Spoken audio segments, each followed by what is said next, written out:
Tu currículum no dice que organizaste tu poco tiempo libre para estudiar la carrera que siempre quisiste.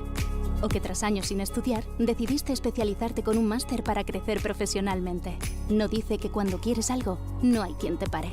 En la Universidad Udima te ofrecemos una metodología online que encaja con tu ritmo de vida. Eres más de lo que se ve.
La mesa esta es. ¿Qué título llevaba? Aquí, veamos a ver.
Bueno, vamos a continuar. Esto ha sido tan apasionante que se ha quedado el salón vacío. En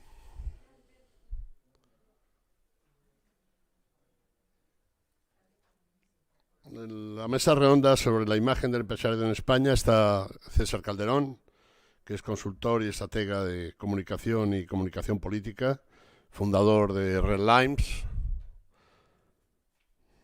La verdad que es deprimente esto. Y Jorge Moragas, que ya quisiera Moragas ser Jorge Losada. Jorge Losada, que es el director general de la Radio Televisión. Por favor, pueden decir a la gente que entre si quiere y si no, cerramos la puerta.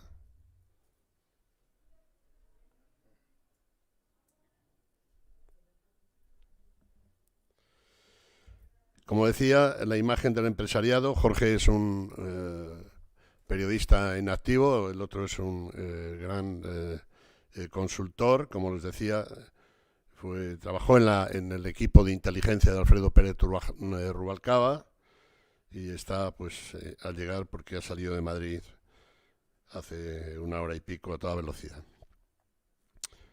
Bueno, en realidad el tema hemos hablado a lo largo de esta mañana y el propio presidente de la COE lo ha planteado así cuando yo le he hablado de salir del armario, ¿no?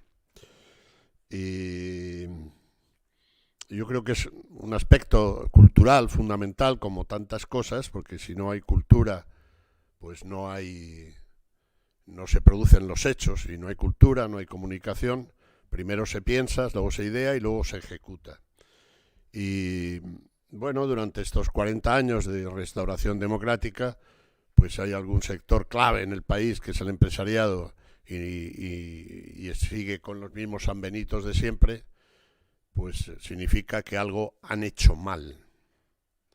Ha hecho mal el propio sector, que no ha sido capaz de reivindicarse. Bueno, sobre este y otros asuntos, pues vamos a hablar. Les decía antes que César Calderón es una persona que se ha enfrentado a Iván Redondo en 2 ocasiones en campaña electoral, tanto con Basagoiti, el del PP, que lo llevaba Redondo, y César llevaba a Pachi López, que le ganó y al final consiguió ser el Endacari. También en Extremadura, Redondo con Monago, del Partido Popular, y Calderón con Fernández Vara, al que ganó en el 2011, pero perdió en el 2015.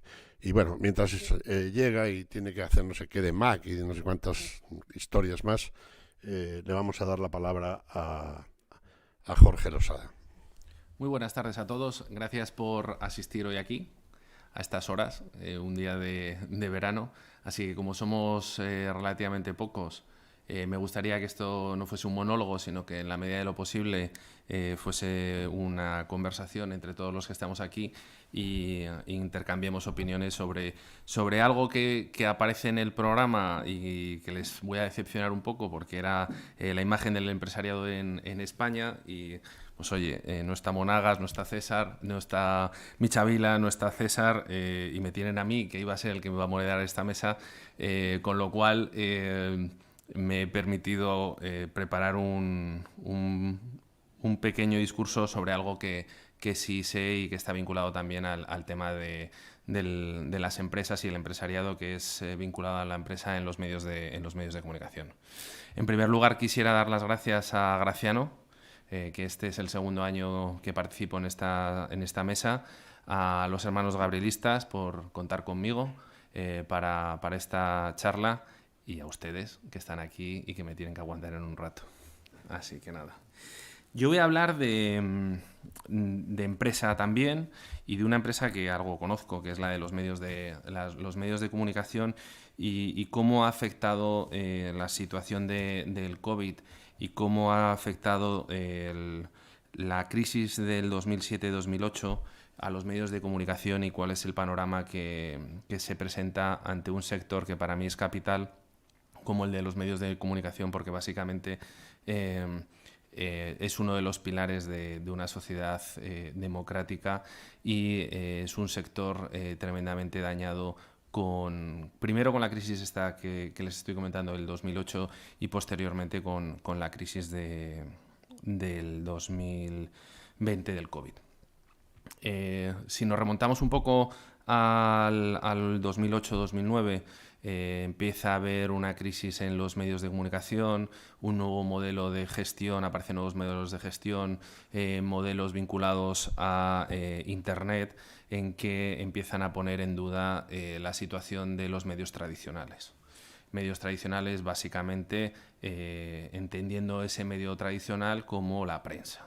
Aparecen los medios digitales, lecturas muy rápidas, de consumo muy rápido, en que son gratuitas, muy fácil de acceder, y empieza a haber un boom de lo que es esa información digital, en que contrasta con la información de papel tradicional, de periódicos centenarios y líderes de opinión en la sociedad. Principalmente me baso aquí en esta primera parte en lo que es la prensa tradicional, en que empiezan los periódicos a sufrir un descenso de venta de periódicos, que en muchos casos no de influencia.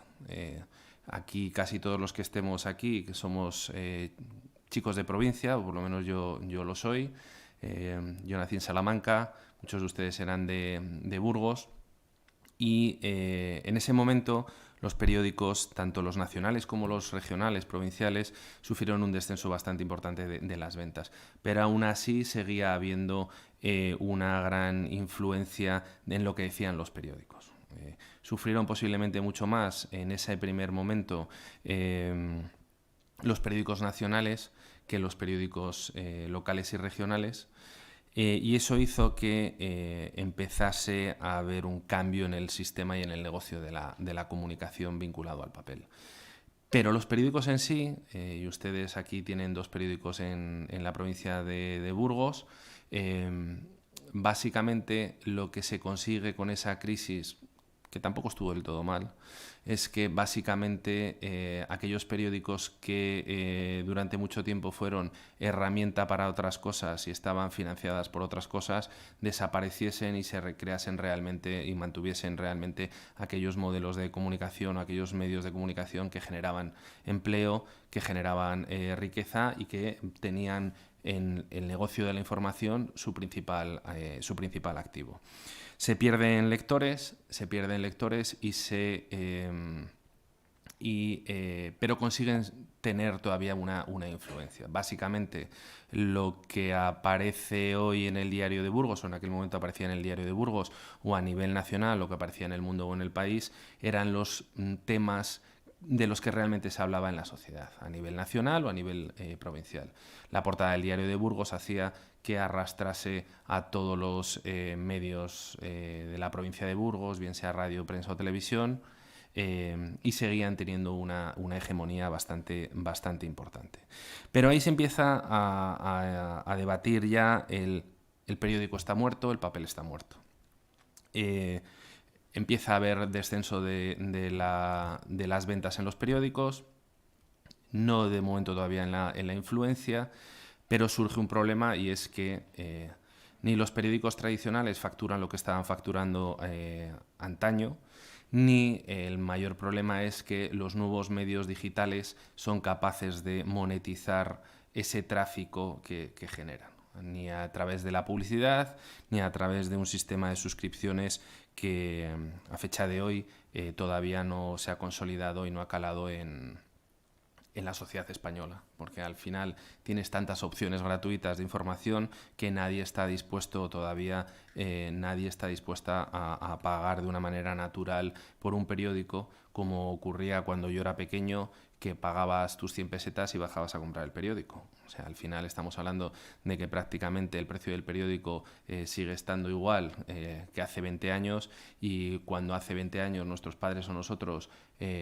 bajábamos al kiosco y comprábamos diariamente o semanalmente los fines de semana, cuando no se compraba diariamente, el sábado y el domingo, hacíamos una compra de periódico, pues eso ya no se hace y ahora mismo es uno de los retos que tiene los medios de comunicación en general. Y se empezaba a hablar de la crisis del papel. El papel está muerto, pero mientras que el papel estaba muerto, Internet no era capaz de monetizar ese tráfico y esos ingresos que se estaban generando en otra época con los medios de comunicación. Y básicamente los que están monetizando toda la información, o mejor dicho, todo el negocio de la comunicación, básicamente son Google, Facebook y los grandes portales que son los que realmente mueven dinero con el tema de la publicidad programática y demás.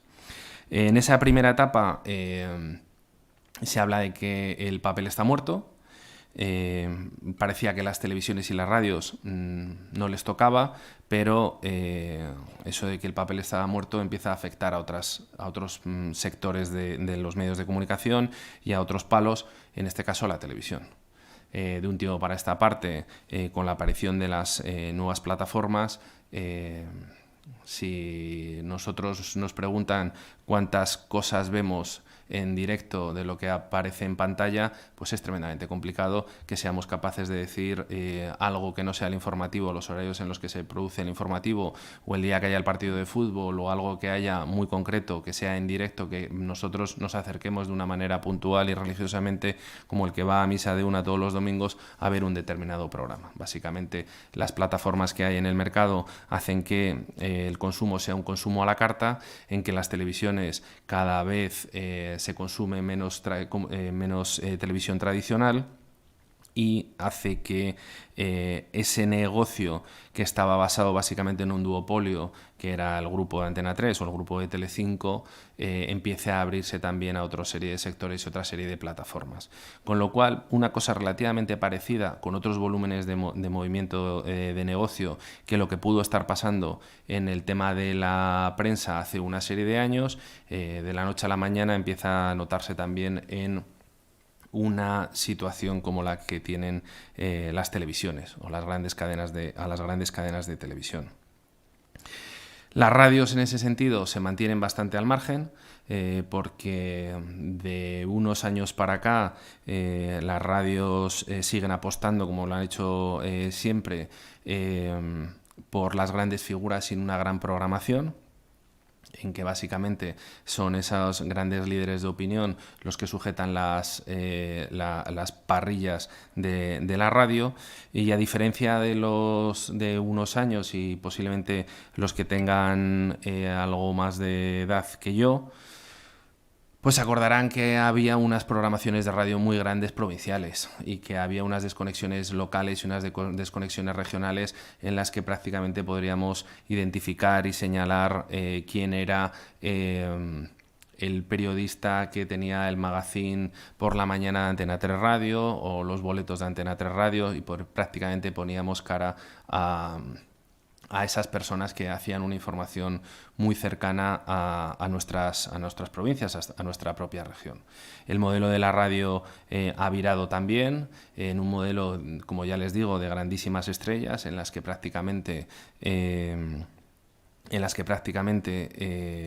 son ellos los que sujetan toda la parrilla, grandísimos comunicadores que han hecho también que, por una cuestión de costes, básicamente los medios de comunicación de radio hayan desaparecido prácticamente en las provincias y se reduzca una programación muy escueta tanto a nivel regional como a nivel provincial. Básicamente, si encienden una radio,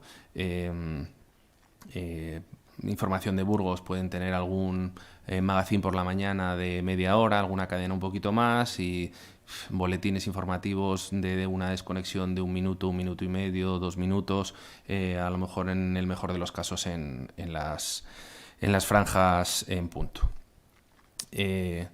Tanto en la televisión como en la radio, todo lo que es el sistema digital, aparecen nuevas fórmulas de negocio. Ya hacer radio es relativamente barato porque ya no tienes o no estás sujeto a tener una licencia de radio como ocurría antaño. Prácticamente puedes colgar un podcast desde cualquier portal de internet y a otra manera de radio, no una radio lineal de 24 horas en las que se esté dando información las 24 horas del día, pero se puede hacer información. Si a ti te gustan los toros y tienes cierto interés, incluso te puedes montar un propio podcast propio, lo subes y si tienes éxito, pues tendrás seguidores. Con lo cual, de manera paralela a lo que es la información tradicional o los medios tradicionales, están surgiendo otras formas de comunicación, otros medios vinculados a más digitales, en que de manera paralela se está haciendo cosas interesantes, pero con un problema tanto en los medios tradicionales como en los medios nuevos, que es la monetización. Está tremendamente complicado rentabilizar esas inversiones que se están haciendo, salvo que sean inversiones o proyectos ya muy consolidados con las nuevas estructuras de comunicación. Si la situación era muy complicada antes del COVID para los medios de comunicación, después de la construcción, o incluso dependiendo de los informes, antes de la construcción, aparecen como el sector más dañado de la primera crisis, el sector de los medios de comunicación. Desaparecieron muchísimos periódicos, hubo muchísimos despidos en todos los medios y pues ha sido un sector tremendamente dañado.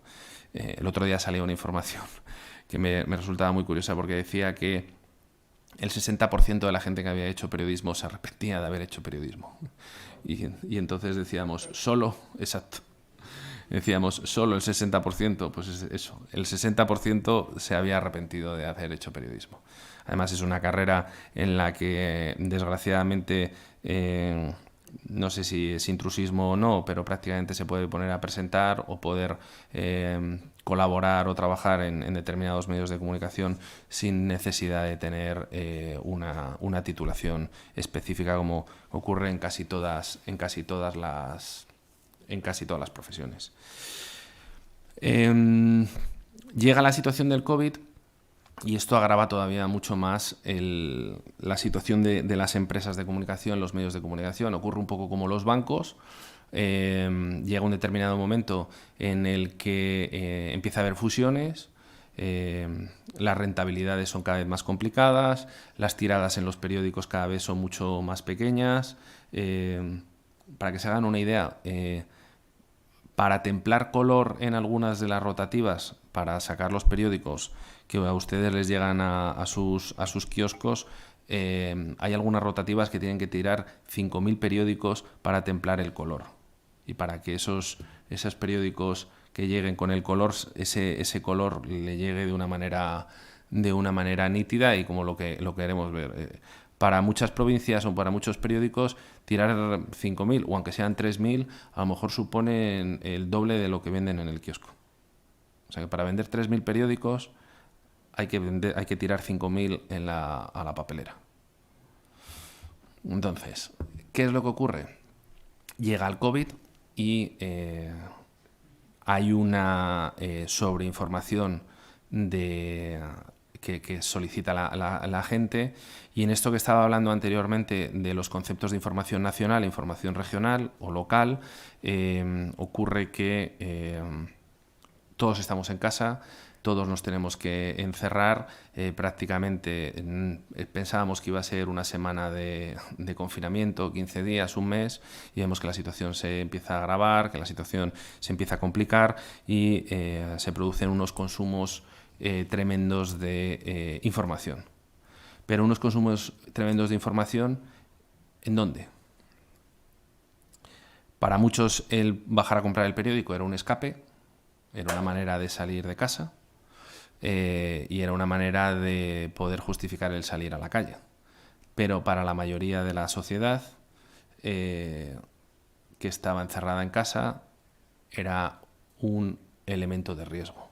Si prácticamente bajara a comprar la compra, había muchos de nosotros en los que limpiábamos hasta la última pieza de fruta que nos llegaba del supermercado, que estamos pensando de comprar un periódico que sabe Dios de dónde viene o no viene, y además causa vértigo y peligro. Ya no le digo yo lo de los periódicos, pero también le puedo hablar de las revistas, que 3/4 partes de lo mismo. Con lo cual ocurre que a nivel de información local y a nivel de información regional nos encontramos en un panorama en que la información de los periódicos se hizo muy bien durante la época de la pandemia, pero el problema que había es que se vendía todavía mucho menos. La información de las radios pues mantenía lo que había, con unas estructuras de horarios de información local y provincial relativamente pequeña. Nosotros desde la televisión, desde Castilla y León Televisión, nos convertimos en un elemento esencial, y Internet para mucha gente fue la válvula de escape de estar informada al día, pero claro, si cogemos unos territorios como los nuestros, en unas comunidades autónomas como Castilla y León, en que hay una población tremendamente envejecida, hay una población mayor y rural, que a lo mejor no está muy puesta en información digital, pues nos encontramos que hay un vacío de información terrible. Y entonces, en ese momento, aparece la televisión y vuelve a resurgir la televisión como un elemento de información cercana, como base de lo que no te ofrecen los demás. Si queríamos saber lo que estaba ocurriendo en Aranda de Duero durante la pandemia, o lo hacíamos a través de la 8 de Burgos, aquí creo que también hay una televisión local en Aranda, la televisión local de Aranda, o lo que te podían ofrecer los periódicos locales, pero la única manera de saber lo que ocurría prácticamente a tiempo real era a través de la televisión. A través de los medios nacionales solamente salía, como hemos solido salir en Castilla y León muchas veces, cuando ocurrían desgracias, y como la desgracia era muy grande en toda España, pues si no éramos la desgracia más grande, no ocurría. Solo salimos en Soria cuando hay un accidente enorme o cuando hay un incendio enorme, y desgraciadamente los vacíos que tenemos informativos a nivel nacional pues nos lo llevan también a la situación del COVID, y prácticamente las informaciones que llegan a nivel nacional de lo que está ocurriendo en Castilla y León, pues es de que en una residencia el 60% de la gente que estaba se ha muerto o se ha contagiado, o tenemos... Eso era la información. Con lo cual aparecen dos tipos de información tremendamente diferenciada, que pueda ser una información generalizada, una información general, muy bien hecha, con muchísimos recursos, que es la información de los medios nacionales, principalmente de los medios audiovisuales, y otro tipo de información que con mucha dignidad intentamos sacar adelante, que es la información de proximidad y más cercana. Esa realidad nos lleva a una situación post-COVID en la que, si ustedes se acuerdan, los consumos de televisión fueron altísimos, caen en picado o caen de una manera considerable los consumos de prensa, y salimos de la primera ola en la que parecía que ya hemos vencido al virus, y nos dicen que hemos vencido al virus y que hay que volver a reactivar la economía, y nos encontramos en que ningún kiosco, ningún bar tiene un periódico encima de sus barras. Yo no voy a la peluquería, como verán ustedes bien, pero me cuentan que tampoco hay revistas en las peluquerías. Entonces, se encuentra una situación en la que sigue habiendo mucho miedo con el tema de la compra de periódico, y esa venta, ese negocio, se ve completamente dañado. Los consumos en televisión más o menos se mantienen, se siguen manteniendo en la radio también, y hay un crecimiento de la información digital. Pero un crecimiento de la información digital en que muchas veces o está sesgada, o no sabemos quién está detrás, o no está lo suficientemente justificada para darle veracidad a las cosas. Nos creemos y nos convertimos en periodistas de calle por subir un vídeo, damos prácticamente validez a cualquier vídeo que nos llega, y se sube a cualquier red o se sube a cualquier medio de comunicación, y falta la parte profesional de lo que somos los medios de comunicación, de priorizar una serie de informaciones, contrastarlas, que sean veraces y demás. Y nos volvemos a encontrar en la situación de dónde está el negocio de los medios de comunicación. Porque ante este panorama, si consideramos que es uno de los pilares de la Constitución y es uno de los pilares de un país democrático y libre, lo fundamental de cualquier medio de comunicación, y eso es algo que todo el mundo tiene que tener clarísimo, es que por mucho medio de comunicación que sea, lo primero que es empresa. Y si una empresa no gana dinero, sabemos lo que ocurre. Pues con un periódico, que tenemos unas responsabilidades sociales, y yo me encuentro en una situación privilegiada al ser una empresa pseudopública, porque nosotros recibimos un 80% de la subvención por parte de la Junta de Castilla y León, con lo cual, dentro de la situación complicada que hay de los medios de comunicación, el proyecto en el que yo dirijo, estamos en una situación muy ventajosa, con la responsabilidad de saber que tenemos que gestionar de una manera muy ordenada aquel dinero que por parte de la Administración, que al final por parte de todos ustedes y de todos nosotros, con nuestros impuestos subvencionamos y pagamos. Y este es el modelo en que nos encontramos. Entonces, llegamos a la situación en dónde está el negocio de los medios de comunicación. Ese panorama que hay ahora mismo, ¿dónde está? Las grandes empresas han dejado de invertir, las pequeñas empresas están en crisis. ¿Dónde está el negocio de la comunicación? Yo soy optimista, yo soy relativamente optimista ante la situación y ante proyectos que creo que pueden ser muy rentables y que pueden ser muy beneficiosos para el entorno. Los grandes medios van a continuar, como les decía antes, la situación va a ocurrir parecida a lo que está ocurriendo con los bancos, Hay grandes holdings empresariales del mundo de la comunicación en que no les quedará más remedio que unirse, porque hay que buscar sinergias y hay que buscar rentabilidades. Aunque hay algunas en Madrid hay alguno que anuncia que quiere sacar antes de finalizar el año algún otro periódico nacional, con lo cual yo supongo que tendrá mucha gente dinero y que no sepa hacer con ello algo, porque si no, no entiendo cómo se quiere enterrar. Pero bueno, yo soy optimista y les digo que soy optimista sobre todo en lo local. Hacer información es muy caro. Hacer información en todos los sentidos es muy caro. La tele todavía mucho más. Pero hay negocios donde hacer información, se puede hacer información muy bien y donde las grandes empresas no van a entrar. Hacer información de Aranda o hacer información de Burgos o hacer información de Castilla y León, al final las grandes empresas no van a querer entrar. ¿Por qué? Porque no es negocio. Porque al final para gestionar miserias o para gestionar cuantías que a lo mejor a ellos no son los que tienen en la cabeza es complicado. Pero información de Aranda o información de Burgos va a haber, siempre. Y habrá alguien en que quiera ofrecer información.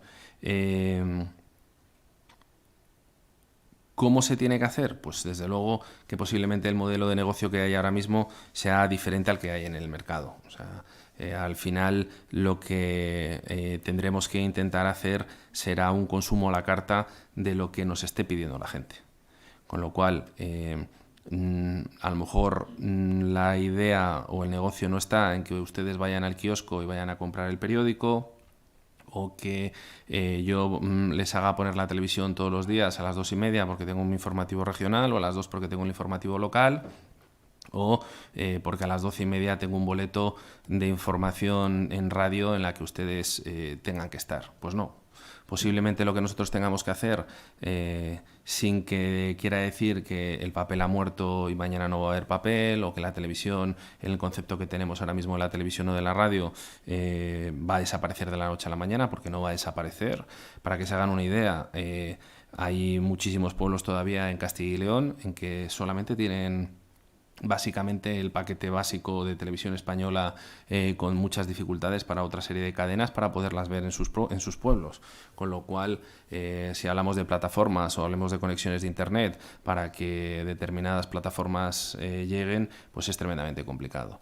Entonces, el modelo de negocio vinculado a los medios de comunicación será un negocio en el que será como lo que está ocurriendo en general, que es un consumo a la carta, y un consumo a la carta local, en que nosotros podamos hacer fórmulas tradicionales o menos tradicionales, en las que se parezca algo a un informativo, o se parezca algo a un boletín informativo de radio, o lo que se parezca a hacer de determinados reportajes, y en televisión no tendrá por qué ser una linealidad de un 24 horas, ni en la radio igual, ni en el periódico. No, lo que pasa es que tiene que haber también un cambio de percepción en la gente que está detrás. Y en la gente que está detrás tiene que darse cuenta de que los medios de comunicación cuestan dinero, y para consumir información, y sobre todo consumir información de calidad, hay que pagar un dinero.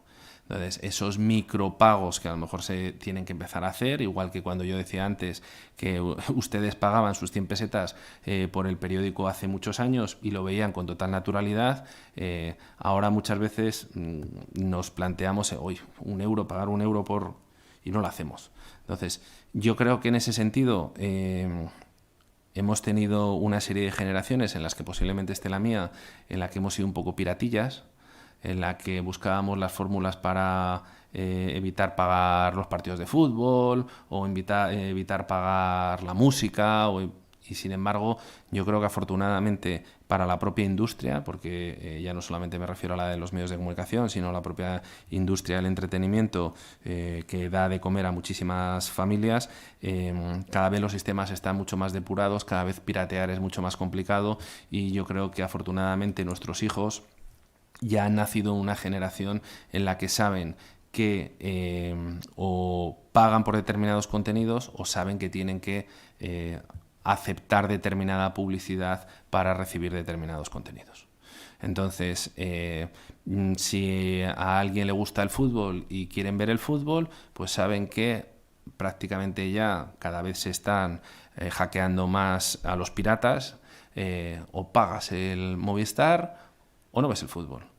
Y si quieres escuchar música y ya no te compras discos, pues sabes que tienes que pagar unas cantidades de microcréditos o micropagos en las que esas cantidades te van a permitir escuchar música, y si no las quieres pagar, pues tendrás que escuchar determinados anuncios que te rentabilicen la historia. Entonces, desde mi punto de vista, cada vez se va a profesionalizar mucho más este campo. Los grandes medios de comunicación van a seguir existiendo porque al final hay negocio, y en esa parte de negocio la tarta está bastante reducida entre algunos medios de comunicación, y va a permitir que se puedan seguir viendo grandes reportajes, que se puedan seguir teniendo grandísimos informadores como los que tenéis mañana, aquí. Y además son gente referente a los que somos pequeñitos, nos miramos y nos gustaría parecernos. Pero creo que de una manera muy digna en las provincias hay futuro para los medios de comunicación también. Y hacer esa información que sin ningún tipo de complejo tenemos que pensar que se hace grandísima información en los territorios y en las capitales de provincia o en las provincias vinculadas al territorio. Y a partir de ahí habrá que buscar ese nicho de mercado que es diferente al que ha habido ahora, que muchas veces hasta ahora estamos centrados en un lugar esperando a que nuestros comerciales nos vendan la publicidad o que la persona vaya al kiosco. Pues al final, como todo en la vida, está cambiando, los taxis han cambiado, la sociedad en general ha cambiado, y los medios de comunicación tenemos que también cambiar y buscar nuevas líneas de negocio en las que principalmente también sepamos capitalizar esas cuantías y esos dineros que son micropagos, como les decía, y que la gente tiene que empezar a darse cuenta que hay que pagar, que para consumir hay que pagar y para tener buena información hay que pagar. Así que nada, buenas tardes. Buenas tardes, mil disculpas. Así que hasta aquí mi presentación, salvo que me digas lo contrario, Graciano, y si tienen ustedes alguna pregunta, pues si sea... Recuérdame que te regalemos una caja de vino. Solo uno. Bueno, ha llegado don César Calderón. La culpa es del alcalde de Madrid, que había atasco, César? Una salida terrible, lo lamento muchísimo. Sí. Y luego la culpa es del señor Google, que se ha equivocado. Bueno, vamos a ver. El problema es que está aquí. Como les he dicho, ahí donde le ven, es consultor político, profesor universitario y un montón de cosas. Colega mío también. Escribe en los periódicos, habla en la televisión, y es lo que dicen los horteras, un spin doctor. Formó parte de los equipos de la inteligencia de Alfredo Pérez Rubalcaba, y como les he dicho también, se enfrentó en 2 ocasiones con el señor Redondo, y en las 2 le ganó. Ahí le ven, con esa pinta. Madre mía. Y yo creo, César, que habla de lo que quieras. Y a esta gente lo que quiere es que les cuentes cómo se hace. Hemos debatido aquí incluso con el propio presidente de la COE en relación con los empresarios, etcétera, etcétera. Pero ya estamos en materia, teniendo en cuenta que el otro spin doctor pues ha hablado de la prensa del papel, la digital, lo jodido que está todo, en fin, todas estas cosas. Tú sabes cómo va un poco el programa, que es el emprendimiento, pero somos personas libres. Y además quiero agradecerte personalmente que, viniendo una persona de izquierdas, ayer hiciera un tuit en defensa de la libertad y la democracia en Cuba, que hemos resuelto en este congreso, digamos, congreso civil, que nosotros no podemos estar en otra cosa que no sea la libertad de Cuba. Adelante, César. Pues y espérate, que has llegado tarde. He llegado tardísimo, lo lamento mucho. Ha sido terrible la salida de Madrid, y además mi pericia conduciendo es bastante limitada. Con lo cual, a ver, yo traía una presentación maravillosa que por supuesto me he dejado en el ordenador en la oficina, y en la que hablaba de, como esto va de prensa, poder y empresariado, de las carencias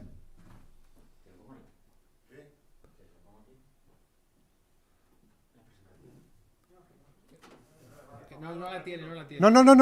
No la tengo. La voy a hacer oral, que es más bonito. Me la has mandado, ¿eh? Ostras, ¿te la han mandado? Sí, la tengo. Hostia, pues qué bien, ¿quién te la ha mandado?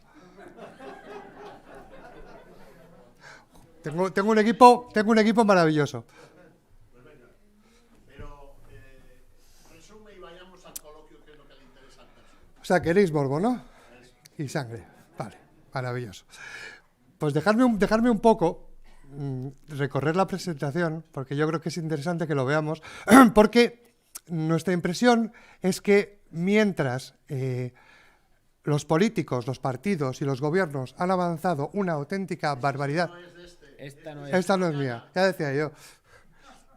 Os cuento muy rápidamente. Vamos a ver, mientras los partidos políticos han avanzado una auténtica barbaridad a la hora de comunicando emociones, creando relatos, creando narrativas, las organizaciones empresariales y las empresas no lo han hecho tan bien. Digamos que en una empresa hay 3 momentos, ¿de acuerdo?, a la hora de comunicar. El primero es comunicar el producto. Cuando vendemos queso, comunicamos queso. El segundo es vender la marca. Recordad el anuncio de Coca-Cola, la chispa de la vida. Y el tercero tiene que ser, o debería ser al menos, relato y experiencia, emoción. Ese camino lo han recorrido muy pocas empresas. Lo han recorrido fundamentalmente multinacionales y les funciona tremendamente bien, pero no se ha dado ese salto hacia abajo en esa idea de comunicar experiencias y relatos.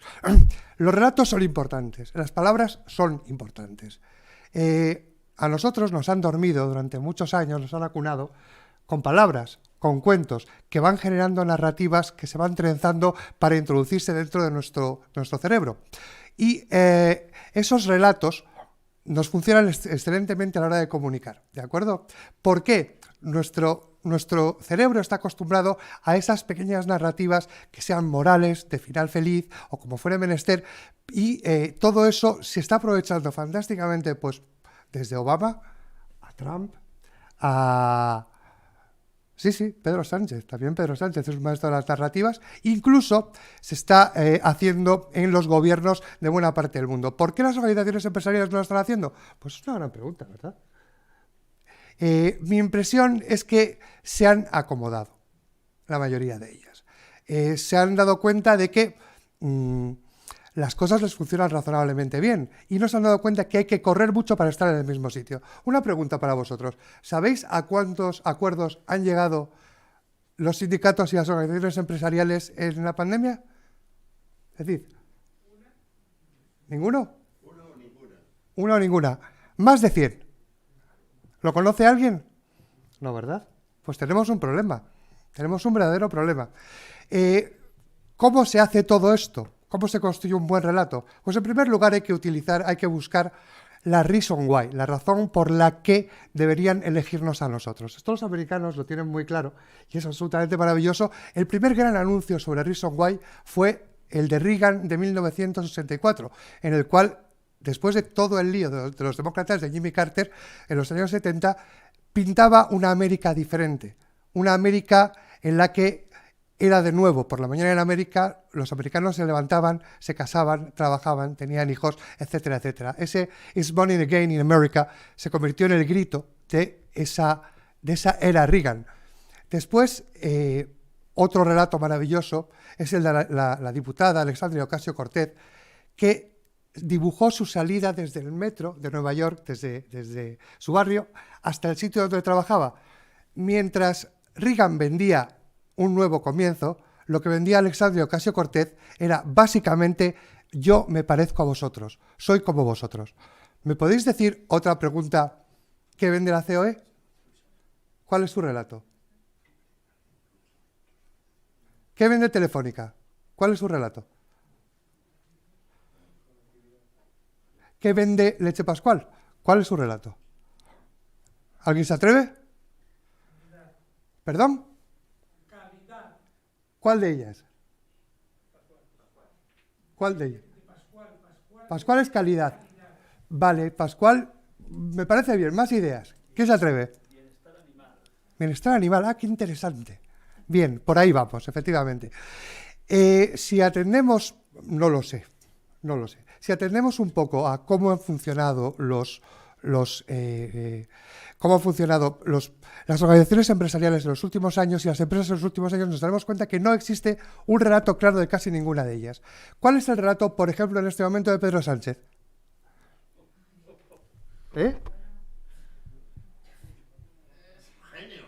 Resistencia. Resistencia es el relato, ¿no? ¿Y el de Pablo Casado? Alternativa. ¿De acuerdo? Eso lo tenemos muy claro y es lo que saben vender. En cambio, las organizaciones empresariales no lo están haciendo. Hay dos encuestas, las últimas, una de 2013 y otra de 2014, una de BBVA y otra, me parece que es de Metroscopia, para el Círculo de Empresarios, que define con claridad que los empresarios españoles son los terceros peor valorados de la Unión Europea. Y eso me parece una noticia absolutamente terrible. Los sanitarios son los primeros, incluso los alcaldes están delante de los gobiernos locales. Con lo cual yo creo que deberíamos comenzar a pensar en que a lo mejor las organizaciones empresariales deberían comenzar a comunicar de otra forma. Deberían comenzar a pensar cuál es su relato, a quién quieren llegar, cómo quieren llegar y cuál es la razón para que la gente las elija a ellas. Yo por mí, vamos al morbo, Graciano. Esto es lo que me pediste, tío. Exactamente. Bueno, entonces les voy a resumir lo que acaba de decir César Calderón. Oye, Garamendi, fíchame a mí, que soy un fenómeno. No es cierto. No. Tenías que haber venido antes, esta mañana. Tenía que haber venido esta mañana, efectivamente. Sí, pero no te preocupes que el próximo año te hago coincidir con él. Muy bien. Si es que existimos. Bueno, vamos a ver. Ha hablado pocos minutos, pero ya ven que es un personaje distinto, una persona distinta, un fenómeno. Vuelvo a insistir, es mejor que Redondo. Mucho mejor que Redondo. Ya me vas a meter en un lío. Adelante. ¿Dónde está el micrófono? Esto era una encerrona, entonces. Totalmente. Esto era una encerrona, entonces, ¿no? Claro. Me parece bien. Pero anda que te voy a pillar a ti en una encerrona.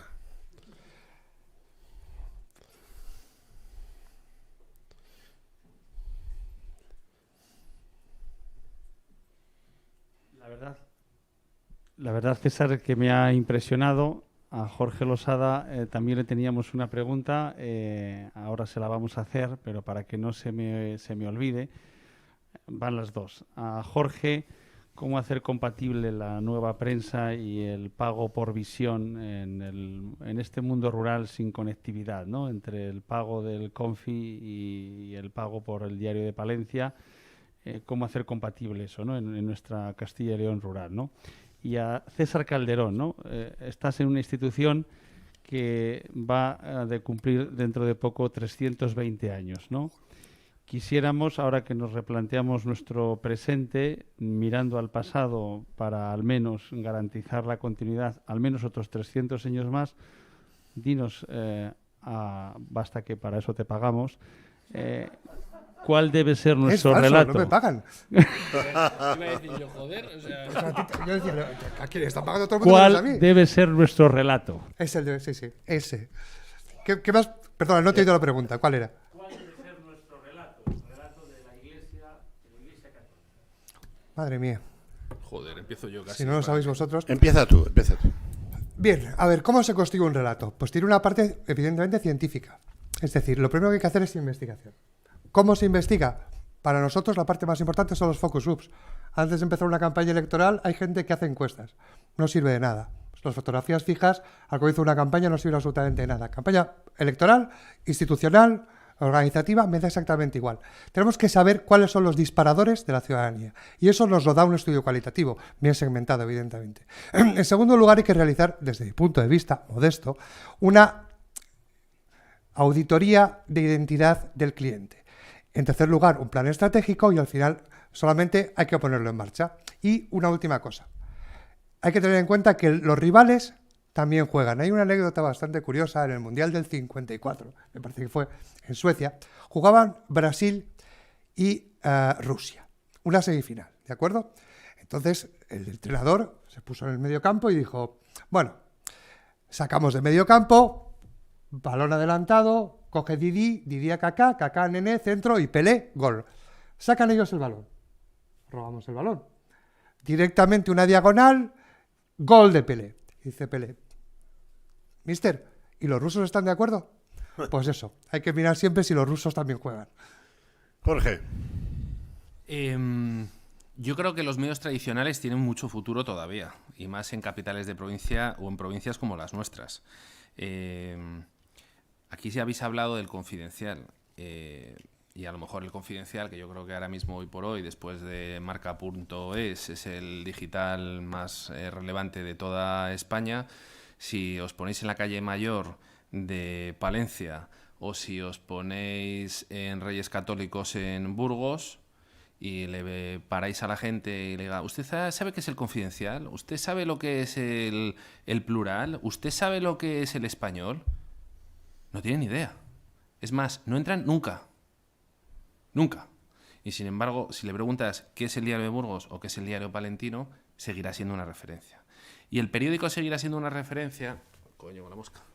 Y el periódico seguirá siendo una referencia durante muchos años en sitios en los que todavía la conectividad no es buena.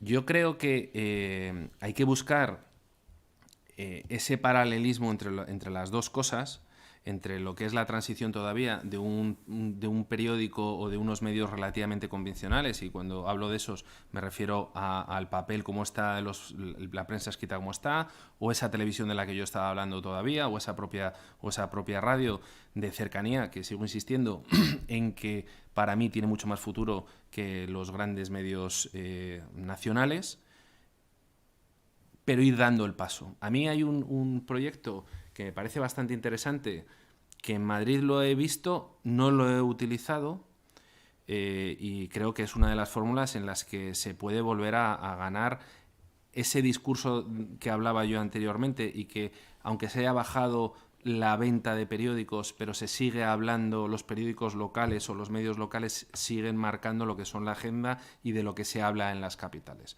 Al final, ese miedo que nos ha llevado a que los periódicos no estén en las barras de los bares, que estén en las peluquerías, que estén en los dentistas y demás historias, en Madrid El Mundo, no lo he llegado a probar, pero me parece una muy buena idea. El Mundo está publicitando un sistema de QR en el que tú vas a un bar y te ponen un QR. Y te ponen ese QR en la barra del bar, y entonces ya no tienes un periódico físico. Y entonces lo que hacen es, el señor del kiosco ha comprado un QR por un número X de licencias, y tú vas con tu teléfono, te descargas el QR y puedes leer el periódico. Mientras que estés consumiendo en el bar o mientras que estés en el bar, porque tiene un ámbito, una zona de actuación de 10, 15 metros, en el momento en el que tú te sales del bar o de ese entorno, desaparece esa publicación. Al final, en los estudios de prensa, cada vez que se dicen ¿cuántos periódicos se vende del Diario de Burgos? ¿O cuántos periódicos se vende del norte de Castilla? En capitales como estas, se aproxima más o menos que por cada lector, cada periódico que se compra, alrededor de 4 o 5 personas en una capital de provincia como las nuestras lo lee. Eso se ha perdido. Eso no tiene nada que ver en Madrid, porque en Madrid sí es cierto que la lectura de esos medios principalmente escritos es unipersonal. Pero sin embargo, a mí este modelo que ha sacado El Mundo, y que ya os digo que no lo conozco como tal, pero me parece una fórmula muy buena de que se pueda seguir teniendo ese tránsito. Al final, los periódicos en un bar había 2 o 3, pues aquí a lo mejor incluso puedes tener 10, y que 10 personas a la vez puedan estar consumiendo, y al final, hoy que está todo medido, sabes de manera mucho más clara el número de lectores que puede haber.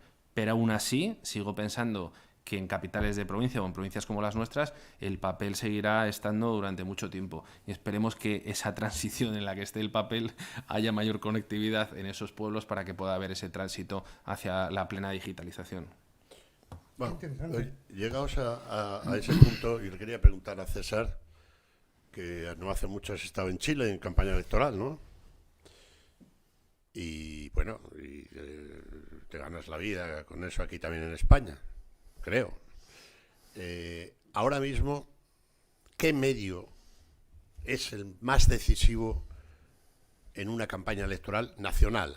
No hablamos de la campaña, suponiendo que hubiera elecciones en la ruta del vino. No, nacional, por el gobierno de España. Por orden, la televisión, la prensa escrita, Internet y quizá, no, en segundo, repito, televisión, radio, prensa escrita e Internet, por ese orden.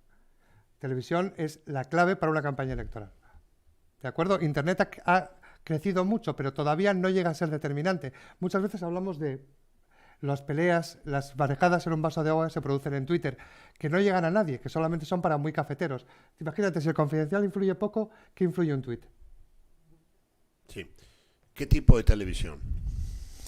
A ver, yo soy muy fan de las televisiones, los horarios de la mañana, ¿de acuerdo? Los programas de sillas, en segundo lugar los programas de sillas de la tarde, en tercer lugar los programas tipo hormiguero, etcétera, y finalmente los informativos. Cualquier cosa que coloques políticamente de tu candidato en esos primeros horarios es éxito. Los informativos, quien los lee. Hay una anécdota espectacular que nos habla un poco de todo eso, ¿no? Había un director general de la SER que se llevaba muy mal con la expresidenta de la Comunidad de Madrid, Esperanza Aguirre. Entonces le daba todos los días una portada terrible para ella. Y entonces un día Esperanza Aguirre le llamó, me lo contaba el director general de la SER, y le dijo, muchísimas gracias.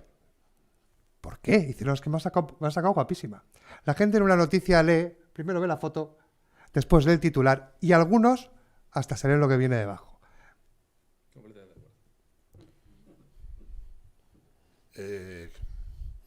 No sé si la señorita me había levantado la mano. Avancemos. César, Cuéntame. ¿por qué han cesado a Iván Redondo? Paso palabra. No, a ver. Sí, a ver, mi impresión es que voy a ser un poco más polite de lo que iba a ser.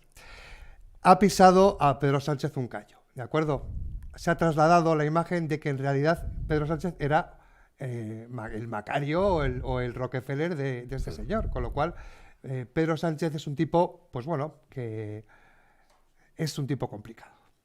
Y este señor, pues bueno, Iván Redondo era un fusible, un auténtico fusible, dispuesto a saltar cuando Pedro Sánchez tuviera un problema. Entonces, bueno, pues esto es lo que ha pasado. Se ha deshecho de él y de todos los que se han enfrentado a su alrededor. ¿Qué ha conseguido?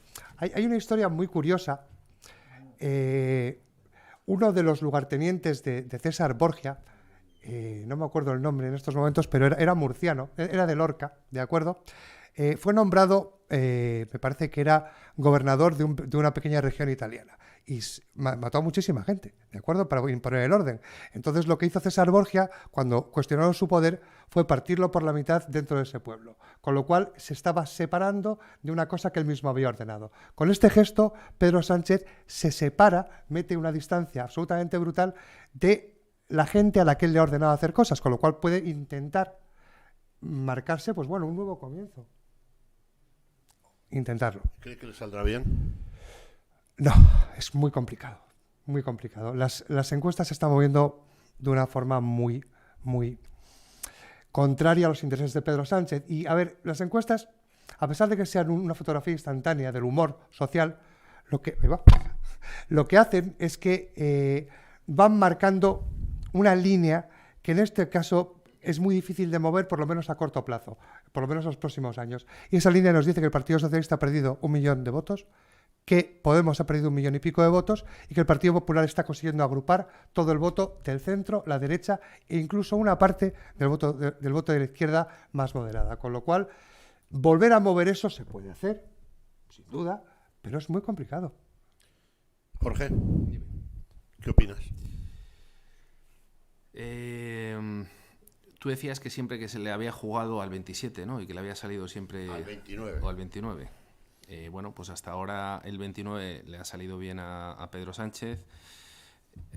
La gente que nos movemos en Madrid y que sabemos cómo está el tema, pues en Ferraz todo lo que sonaba a Iván Redondo creaba sarpullidos.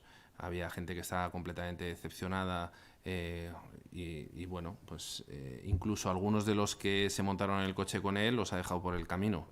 Entonces, bueno, ha habido movimientos que no se han entendido, principalmente el de Ábalos. Yo creo que el propio Ábalos, que se ha achicharrado, no lo ha entendido y a partir de ahí vuelve a fichar a gente que en su día estuvo muy cercana a él, que no sé si la palabra es traición o por lo menos se separó de él y vuelve a los orígenes. Ya. Yo creo sinceramente que el péndulo ha cambiado. O sea, ya no es una historia de estoy de acuerdo que se pueden recuperar votos o no. O sea, son inercias. El péndulo ha cambiado, ahora mismo está en otra parte, en la otra vuelta del péndulo, y lo que no sabremos es si cuando lleguen las elecciones el péndulo lo encuentras aquí o lo encuentras abajo o lo encuentras en el otro lado. La verdad es que ayer tuvimos aquí al secretario general, García Egea, y la verdad es que lo vimos muy subidito. O sea que... A ver, Miguel Ángel Gallugo. Pero de todas maneras, perdona un momento, Graciano. Sí. O sea, está muy bien esto de las elecciones nacionales y demás, pero los territorios hay que ganarlos. Y ahora mismo en determinadas plazas el péndulo te puede afectar y te puede marcar. Pero derribar un paje en una comunidad autónoma como Castilla-La Mancha, o a un Lambán, o a un Vara, tampoco va a ser tan fácil. Y al final las cuotas de poder, y en esta España de las autonomías que tenemos, que las autonomías tienen tremendo peso, ahora mismo, hoy por hoy, el mapa es bastante más rojo que azul, y no sabría yo si hubiese un cambio, unas elecciones ahora mismo, si esos colores cambiarían. La realidad es que en muchos territorios lo que le va a ocurrir al PSOE es algo que al PP le había ocurrido históricamente, era o ganabas con mayoría absoluta o no tenías a nadie prácticamente con quien pactar. Y el problema que va a tener el PSOE ahora mismo es ese: o ganas con mayoría absoluta o no tienes con quién pactar. En Castilla y León la situación parece que cambia. Entonces, esos líderes y varones regionales que se están intentando separar de Pedro Sánchez porque les están perjudicando en su gestión, se van a encontrar ese problema. Antes en su momento pudo estar Podemos, en algunos sitios podrá haber un más país o más Castilla-La Mancha o más Andalucía en que pueda sumar algo, pero el PSOE tiene el problema que ha tenido históricamente el PP. O suma solo o no suma con nadie. No puedo estar más de acuerdo. Lo que pasa es que, como tú dices, el péndulo ha cambiado. Y realmente las elecciones en Castilla-La Mancha, en Extremadura y en Andalucía se ganan en los pueblos de menos de 20.000 habitantes. ¿De acuerdo? Y ahí son gente que el voto socialista es muy moderado y el voto del Partido Popular es muy moderado. Si consigues cambiar 70.000 votos en Extremadura, has ganado las elecciones. Si consigues cambiar, pues creo que son 200.000 votos en Andalucía, te acercas. ¿De acuerdo? En Castilla y León no me lo sé, porque nunca he hecho unas elecciones aquí. Entonces, realmente, como todo el mundo sabe, las primarias se ganan en los extremos y las elecciones en el centro. Y en este momento la carrera hacia el centro la está dominando el Partido Popular. A ver, Miguel Ángel, tú que eres un empresario de aquí pegado al surco en una zona y una comarca muy emergente, ¿a qué te suena todo esto que nos cuenta el spin doctor y el director general de la televisión? Bueno, me A suena... ver, ¿tú esto cómo lo ves? A ver si funciona por una vez el micrófono, por favor. Sí, no sé si... Bueno, ¿cómo me suena?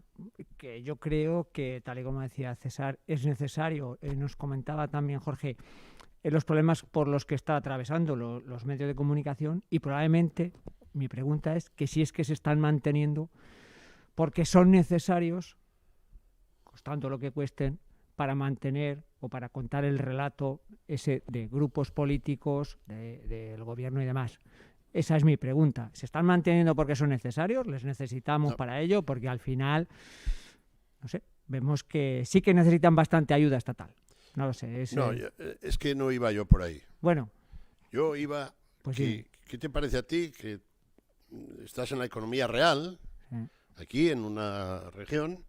Pues el tema de lo que cuenta el escenario que ha descrito político, social, sociológico, César Calderón, y lo que comentaba, que hasta qué punto esas mamandurrias te interesan o no, o esos braserillos, o sea, ¿cómo lo ves? Lo veo que el medio rural lo tenemos complicado, porque al final las ayudas de los fondos europeos van a ser dinero, votos. En el mundo rural hay poco voto, cada vez es menos necesario el voto del mundo rural en Castilla y León, y entonces pienso que no es una mamandurria, pero que lo tenemos complicado en el mundo rural. Se nos llena la boca, hablamos de las nuevas tecnologías, de que lleguen, que somos necesarios, pero no somos no sé si somos necesarios, pero no se nos toma en cuenta. Entonces, ni políticamente ya, porque no necesitamos votos, no sé, yo pienso que no es mamandurria, pero que sí, y hoy viendo a un analista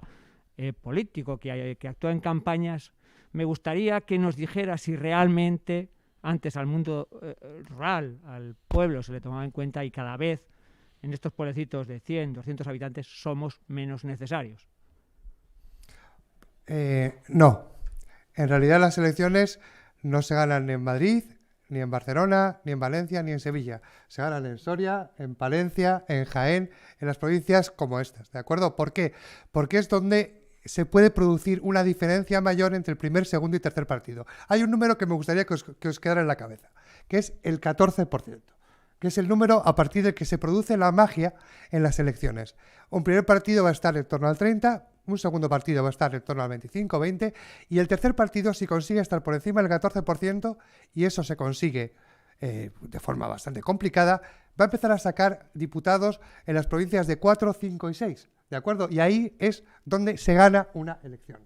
Entonces, y donde se la quitas a los demás. Y donde se la quitas a los demás, efectivamente. Con lo cual, el primero se hace con el primero y el tercero, y el cuarto ya no es para el tercer partido. Y ahí se gana la elección, y se gana en esas provincias, ¿eh? ¿Qué diferencia habría ahora, César, entre un espectro electoral sociológico, por ejemplo, en Chile, que pasa por ser la Suiza... Era.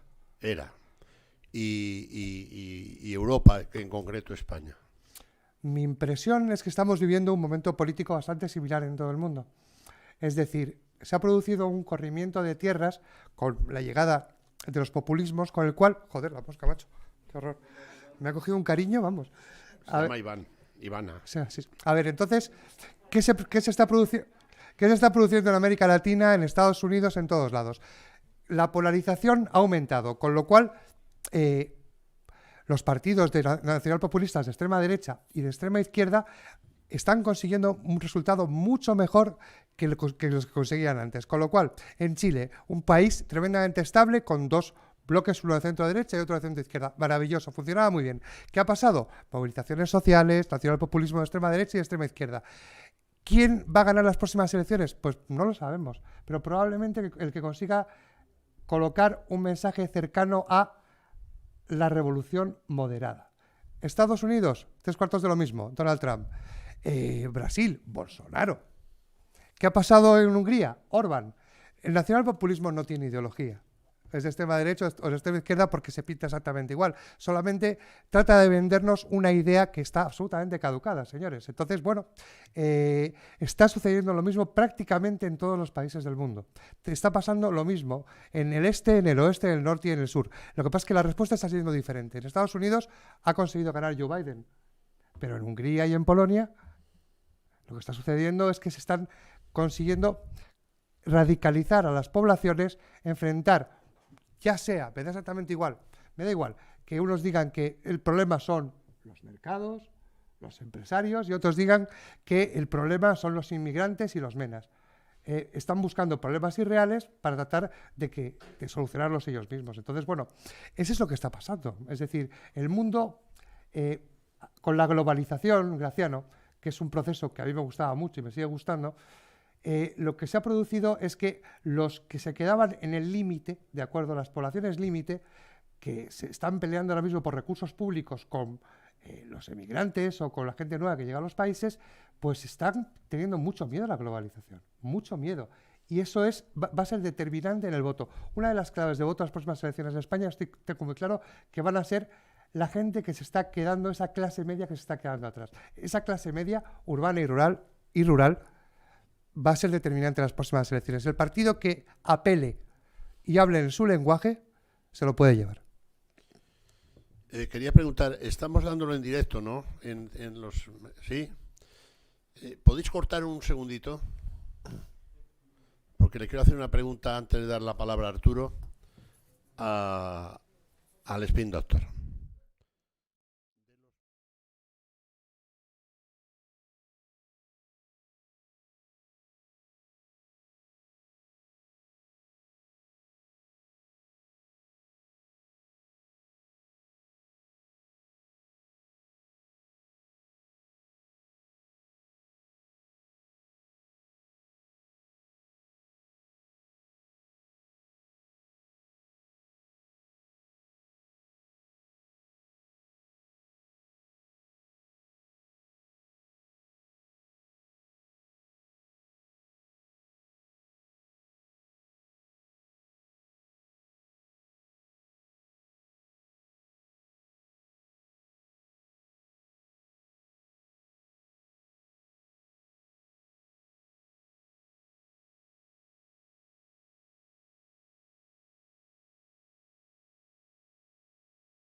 Porque si lo llevamos a términos deportivos, en un partido de fútbol sustituyes a un jugador por otro, pero mantienes el equipo.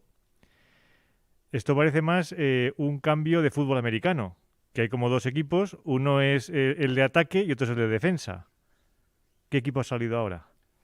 No tengo la menor idea. Puedo hacer cábalas, ¿de acuerdo? La primera cábala es buscar renovar el equipo para llegar a las elecciones autonómicas con la mejor disposición posible. La segunda, la mosca, meter posibles candidatos, posibles problemas a los varones díscolos del Partido Socialista. Entonces, estaríamos con dos elementos, una clave interna del Partido Socialista y una clave electoral. Las encuestas no le van bien a Pedro Sánchez, tienen miedo y quiere recuperar el impulso político y acercarse a un círculo virtuoso. ¿Lo va a conseguir? Veremos. Yo creo que hay, o sea, los movimientos que también ha habido, posiblemente muchas cosas que no sepamos y que a lo mejor puedan aparecer. Hoy el Supremo ha tumbado el primer estado de alarma, Ábalos salta porque no sabemos qué pasó con el caso Delphi y qué puede pasar y que puede estallar en cualquier momento. Al ministro de Justicia lo ha sacado y lo ha chicharrado en prácticamente año y medio. Yo creo que puede haber información que no tengamos clara y que pueda estar saliendo en los próximos meses que iban a condicionar a estas figuras que han estado expuestas en primerísimo plano y están achicharradas. No puedo estar más de acuerdo. Sí. Quiero hacer otra. Con permiso, si me permiten otra. Vas a repreguntar, como las ruedas de prensa de Moncloa. Pero ahora es otra inquietud. Un analista político a su cliente le ayuda o interpreta la situación en términos de lo mejor para España o lo mejor para el partido. Ramón Rubial decía una frase maravillosa que era: primero España, luego el partido y luego tú. Esto lo podemos colocar con cada político en un orden diferente. A ver, Sergio, ¿qué te produce a un muchacho de la sierra como tú con pretensiones? Bueno, que en el mundo rural el tema está bastante más complicado. Puedo entender que puedan marcar la diferencia, pero yo voy a mi pueblo y le pregunto a cualquier convecino o familiar y no es por el color ni por el partido político. Es decir, es la persona. al final pues los valores que nos lo quieran trasladar pues será lo que vayamos a votar. Entonces, viendo lo que estáis exponiendo de manera rápida, porque no he estado, pues me gustaría saber qué veis vosotros para ver que Sánchez va a seguir, si el Partido Popular tiene alguna opción a nivel general. Bueno, ¿Qué futuro tenemos en el mundo rural bueno, a nivel político? O sea, son tesis doctorales. Yo os comento. A ver, esto de lo de la España vaciada y la España despoblada o lo que sea, esto es una milonga Bastante como gordo, lo del sí. tema de Internet y de los negocios de Internet y muchas cosas. Entonces, solamente hacen negocio los que hablan realmente de la España rural o de la vaciada o la despoblada, solo ganan dinero los que van a hablar de la España despoblada. Punto. O sea, aquí o hay empresarios que arriesguen y que se le pongan facilidades para instalar en el territorio, que eso es lo que hay que exigir y que por lo menos que no molesten. Que haya empresarios que les ayuden a los políticos y que los políticos no molesten y que se les pongan todas las facilidades del mundo para generar empresas y que realmente los que generan puestos de trabajo, por mucho que haya una oferta de empleo público que sea la más grande de España y demás, o se apuesta por los empresarios y se dignifica la labor del empresario, pero desde el que contrata a una persona hasta el que contrata a 100 y se le ponen facilidades, o no habrá ni España despoblada, seguiremos igual. O peor. O peor. O peor. En una situación en la que creo que hay una oportunidad y que en Madrid se está viendo que hay una oportunidad en que la gente puede en determinados puestos trabajar en otros sitios sin tener que estar en una gran urbe, en que te cuesta la vida infinitamente más, al menos un 25, un 30% más de lo que te puede costar en una capital de provincia, y ha habido gente en que, por las facilidades que hayan podido dar en su empresa, se ha demostrado que puedan trabajar aquí. Entonces, el futuro de la España de interior, que básicamente es la España de interior, porque, o sea, los problemas están en la frontera con Portugal, en la frontera oeste y en la España de interior. Todo lo que es la costa o todo lo que pueda ser el Levante, o sea, es riqueza. O sea, aquí hay que solucionar determinadas zonas, que es en la España de interior, y la raya con Portugal. Entonces, esa es la parte en la que dices tú del tema político. Yo, sin ser gran experto, yo creo en lo que está diciendo antes. El péndulo ha cambiado y ahora mismo hay que unos van a jugar a favor de péndulo y otros que tienen que intentar pelear en contra de péndulo. César. La gente vota por tres cosas, básicamente, ¿de acuerdo? La primera, hay un voto cerebral, racional, menos habitual del que creemos. Hay un voto de corazón, de colores, de equipo, y hay un voto de estómago. No conozco ningún otro tipo de voto que sea ese. La gente no vota ni ideologías, ni partidos, ni gaitas. La gente vota por esas tres exclusivas razones. Hay un cuarto voto un poco más abajo, pero creo que no es mejor no referirme a él. Muy bien. Un segundo, tenemos muchas preguntas. Está muy bien, porque está animadeto esto. Te había prometido y luego va el comisario.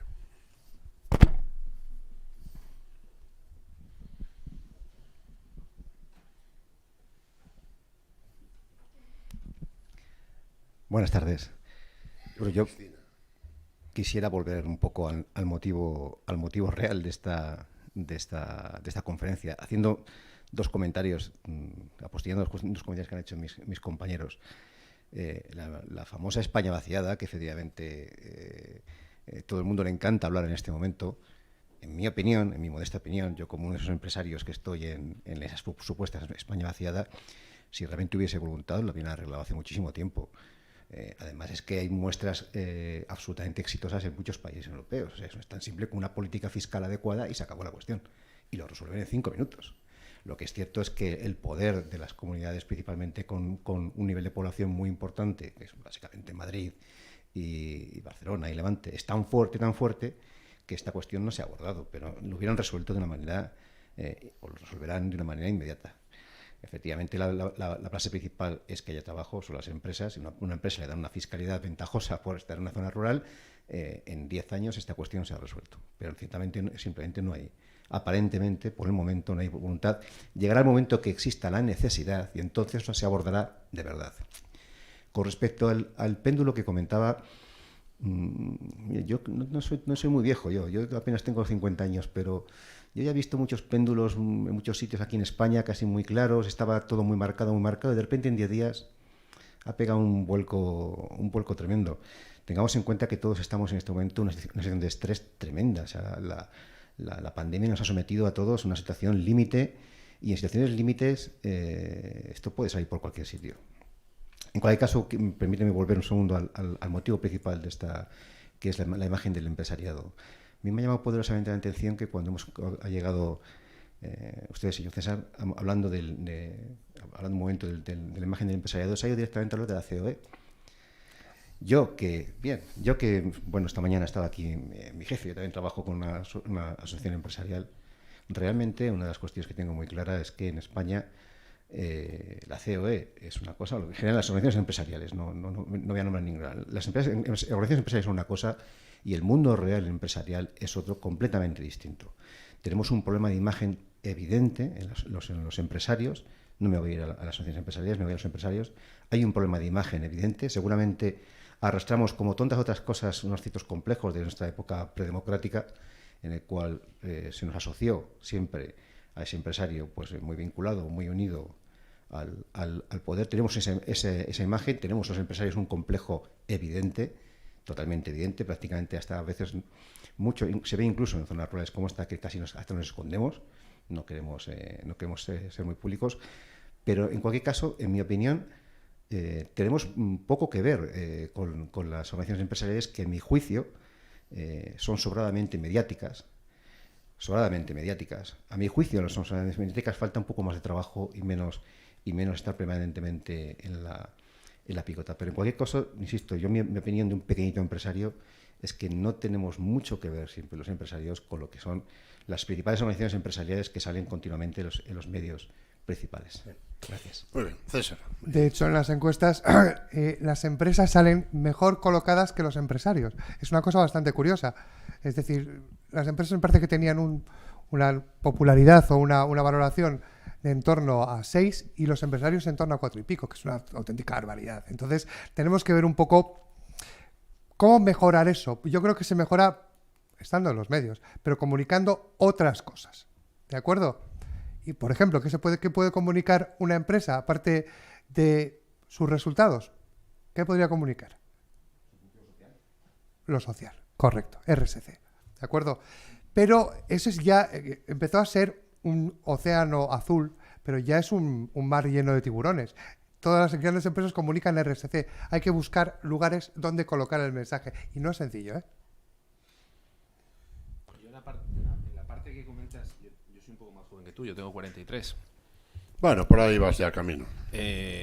Salvo las elecciones que ganó Zapatero, yo creo que... Con las bombas de Atocha, ¿no? Las elecciones, las últimas que ganó Felipe González, que sí se esperaba a lo mejor algo de cambio, pero no, yo creo, seguro que recuerdas tú mejor que yo, creo que no ha habido ninguna elección en que prácticamente se supiese antes de ir a votar en un porcentaje relativamente parecido cómo iba a ser. O sea, quitando las elecciones las primeras que ganó Zapatero y a lo mejor las últimas que ganó Felipe, que se esperaba a lo mejor que hubiese un sorpaso, y las siguientes que ganó Aznar, que ganó por un puñado de votos, yo creo que todas las elecciones ha habido prácticamente, en las nacionales, ha habido prácticamente otra de las grandes sorpresas, fue las andaluzas, que nadie daba, salvo Abascal, que lo tenía muy claro y que, estando con él días antes, él tenía muy claro el número de diputados que iba a sacar y sacó bastantes más de los que él tenía.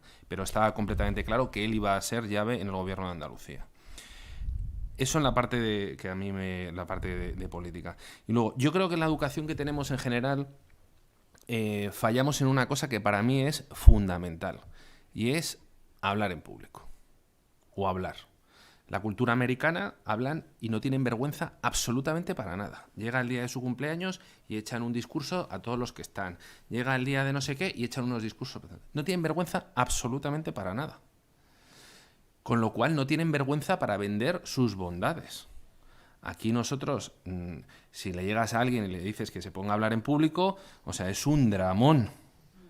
Es un drama. ¿Por qué? Porque no se educa desde pequeños a que la gente le enseñes a hablar en público. Pues perdona, yo creo que Quique es de aquí de Aranda, pues debe ser americano, le pones un micrófono y no para. Bueno, gracias a Dios hay gente como Quique en que rompen un poco lo que estoy diciendo. Era una broma, venga. Entonces, los americanos dicen a partir de ahí nos cuesta. O sea, somos más, posiblemente a lo mejor por nuestra educación, somos más de contarnos nuestras miserias o quejarnos de nuestras miserias que contar nuestras bondades. Y si encima no las cuentas en alto, porque es que además incluso a lo mejor te avergüenzas porque no sabes contarlo bien, entonces yo creo que falta comunicación y falta el tener orgullo desde la empresa pequeña a la empresa más grande de lo que está haciendo.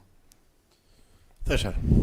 Sí, vamos a ver, esto si lo pasamos a lo electoral, la gente solamente vota lo que conoce, ¿de acuerdo? La gente solamente puede valorar aquello que conoce. Si tú no eres capaz de vender tus virtudes, nadie te las va a comprar. Entonces es hora de comenzar a hacer ese tipo de cosas. Sí. Joaquín. Gracias. César, si fuera por eso, no votaría a nadie, porque aquí las virtudes no se venden, es decir, yo no conozco ningún partido que, si echas la vista a la hemeroteca, aparecen muchísimos defectos. Pero a lo que iba, dos cuestiones. Una, yo sí creo en la existencia, porque la vivo, de la España despoblada o vacía, no sé si vaciada, pero desde luego vacía. Y tiene mucho que ver con la organización económica, que marca toda la social, es decir, convivir en los litorales y convivir en las grandes ciudades. Pasa en todo el mundo y tiene mucho que ver con las comunicaciones, no sé si con la conectividad, pero sí con las comunicaciones, con lo que es los accesos a los mercados. Se nos olvida el dios mercado de cuando la prima de riesgos, ¿no? Todo va al altar del mercado. Y al mercado le interesan sitios donde iba mucha gente, no sitios donde iba poca gente, porque los servicios se vuelven mucho más caros por el beneficio que se va a obtener, con independencia de otras cuestiones, ¿no? Y luego a nivel político, la fragmentación. Hasta ahora hemos tenido partidos nacionales o que venden ideas para toda la nación, pero hemos vivido el hecho de un señor que dice, oye, yo si me votas defiendo Teruel, o si me votas defiendo Cantabria, o si me votas, es decir, antes has citado que uno de los motivos del voto era el estómago, y me da la sensación de que la España despoblada empieza a tener hambre. Es decir, empieza a necesitar un político que defienda que el tren tiene que pasar por aquí, porque si no, todo lo demás no deja de ser una quimera. Dices, oye, el nuevo negocio está en el ecoturismo. Bueno, pero si no se puede llegar, no hay ecoturismo que valga. Está en el enoturismo. Hablo de la Ribera, precisamente, ¿no? Pues no llega, es decir, no cabe esa posibilidad de desarrollo. Lo digo porque también oigo mucho, y me ha hecho gracia cuando lo has dicho, dices, oye, las digitales al final pintan poco. Pinta la televisión de toda la vida, pinta la radio de toda la vida, pinta la prensa de toda la vida, y luego lo que nos venden como que es lo que nos va a solucionar la cosa, que es lo digital, es lo que menos pinta. Pues entonces en el mundo rural, si nos aplicamos ese cuento, no nos sirve que nos vendan lo digital. Necesitamos la televisión, es decir, necesitamos la autovía, necesitamos el tren, necesitamos todas esas cosas. Gracias. César. Vaya, todo con muchos matices, ¿de acuerdo? Sí, se me ha olvidado decirte que no soy americano. No, por el acento no lo había sospechado. Vamos a ver. Recordéis que al final de los años 80 se produjo toda una eclosión de partidos regionalistas y provincialistas. Partido Regionalista de Madrid, de no sé qué, etcétera. Es decir, yo creo que efectivamente es pendular, porque en aquel momento los dos grandes partidos habían dejado un nicho electoral importantísimo y fue ocupado por otra gente. En política, los huecos que dejas te los ocupa otro. ¿De acuerdo? ¿Qué ha pasado? Pues que el oprobioso bipartidismo que nos llevó a ser la octava potencia económica del mundo, a tener justicia, libertad y paz durante 40 años, pues se ha terminado agotando. Y pues bueno, vamos a ver qué sucede en los próximos años, pero mi impresión es que el oprobioso y maldito bipartidismo tiene todas las ganas de volver, por lo menos de otra forma, pero va a volver. Y sobre la España vaciada, es una tendencia mundial. Es decir, la gente va donde hay trabajo y servicios. Sí, y es una pescadilla que se muerde la cola. Las comunidades autónomas han hecho mucho para tratar de frenar esto. Sin su existencia sería imposible la permanencia de servicios sanitarios, culturales, etcétera. Entonces, vamos a ver hasta dónde llegamos, pero también la concentración mundial en las grandes ciudades no es un fenómeno español, es un fenómeno a nivel global. Y creo que no podemos decirle nada a la gente que quiera estar en los sitios donde tenga mejores servicios y mejor acceso al mercado laboral. Entonces, hay que ofrecer otro tipo de cuestiones. Canarias lo ha hecho. Canarias ha ofrecido condiciones de conectividad excelentes y clima a desarrolladores de software de todo el mundo. ¿Qué ha pasado? ¿Con éxito, César? Sí, un éxito brutal. Pero ¿qué ha pasado? Cuando está acabando la pandemia se vuelven a sus países.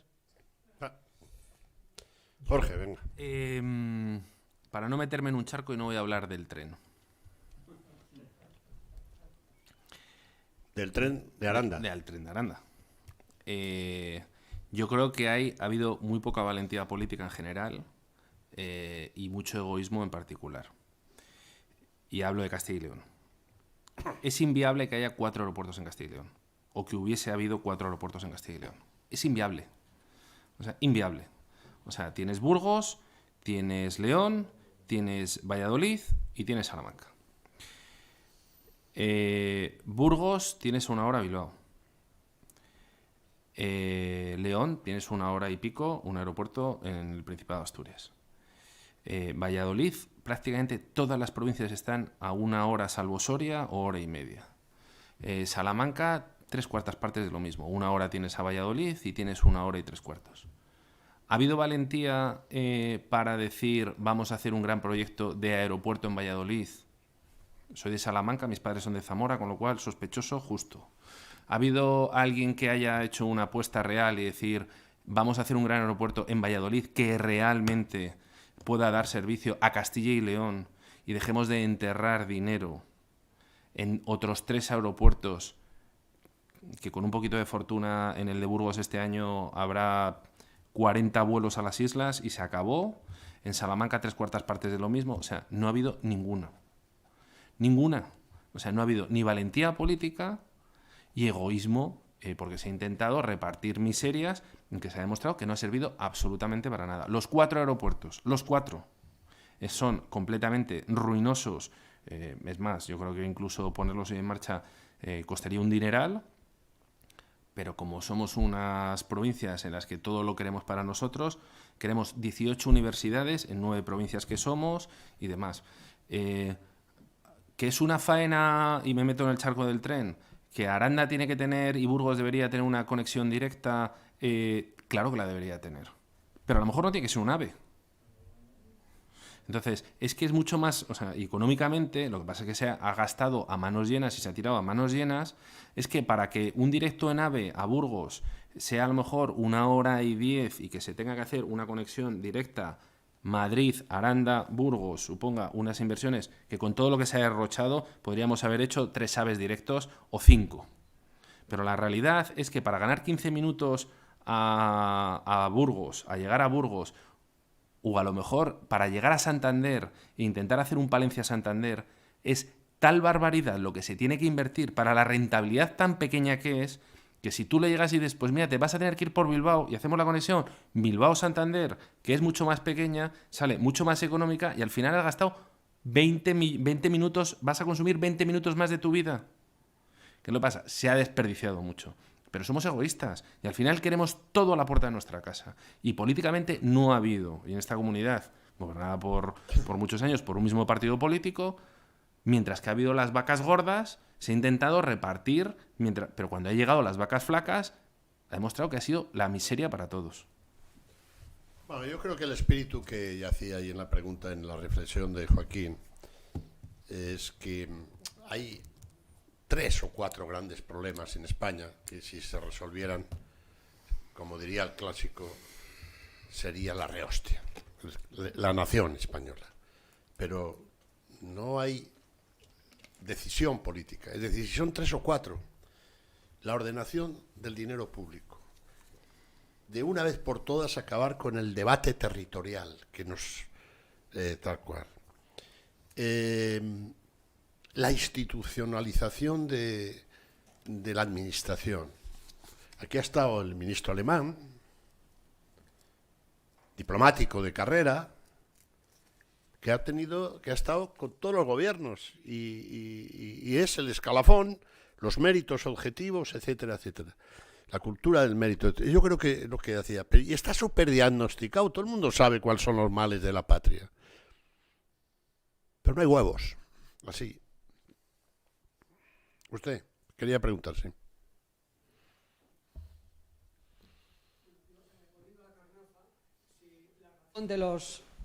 De los ceses ministeriales, según sus palabras, está en el achicharramiento de los interesados. ¿Por qué no se ha cesado al más achicharrado de todos ellos? A mi juicio, al ministro del Interior.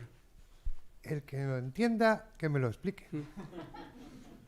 Lo digo en serio, es decir, las razones, al final, todo reside en el principio de oportunidad, ¿de acuerdo? Con Pedro Sánchez hay que atender básicamente al principio de oportunidad. Pues bueno, si fuera un animal de la sabana, no sería un león, sino, pues otro muy diferente, que es el que se aprovecha de los restos. Entonces, es el principio de oportunidad, tengámoslo en cuenta, ¿de acuerdo? Cuando veamos a Pedro Sánchez, no tratemos de buscar una trayectoria, ¿de acuerdo? O una estrategia. Es táctica, táctica, táctica, táctica. Es que a lo mejor el ministro de Interior todavía le quedan 2 vueltas. Está a medio hacer. Porque a lo mejor para achicharrar a otro por el camino, terminas de achicharrar al que queda, porque a lo mejor no ha terminado de hacer el trabajo que tenía que hacer. Había algún comentarista político que decía o sugería que quizás era un segundo Garzón, ¿no? Y temía que si volviera nuevamente a la carrera judicial, a lo mejor podría encontrarse con algún problema. ¿Qué opinas sobre eso? Yo creo que todavía le queda todavía por terminar esa obra que está haciendo, y el tema de catalán todavía quedan muchos capítulos y que lo tiene que hacer una misma persona. ¿Qué obra te refieres? Al poner flores y lazos por todos los lados para recuperar la dignidad. César. Sí, vamos a ver. Pedro Sánchez tiene 3 balas, ¿de acuerdo? Para llegar a las próximas elecciones. La primera es el gobierno, la segunda es el PSOE y la tercera es la cuestión sanitaria económica relativa al virus, ¿de acuerdo? Las 2 primeras son oportunidades, la tercera es un problema. Ha demostrado su fuerza con el gobierno. Va a hacer una ejecutiva del Partido Socialista a su imagen y semejanza. Y con esas 2 balas va a intentar sortear la tercera. Entonces, ¿cuál es la pintura que tenemos delante de nosotros? Pues un gobierno con 2 partidos que está tratando de sobrevivir. No detecto un proyecto de Estado, no detecto un proyecto económico, no detecto un proyecto sanitario, no detecto un proyecto territorial coherente. Lo que sí vemos es un gobierno que se ha aferrado a seguir en Moncloa y que está haciendo todo lo posible para ello. Oye, que es legítimo, absolutamente legítimo.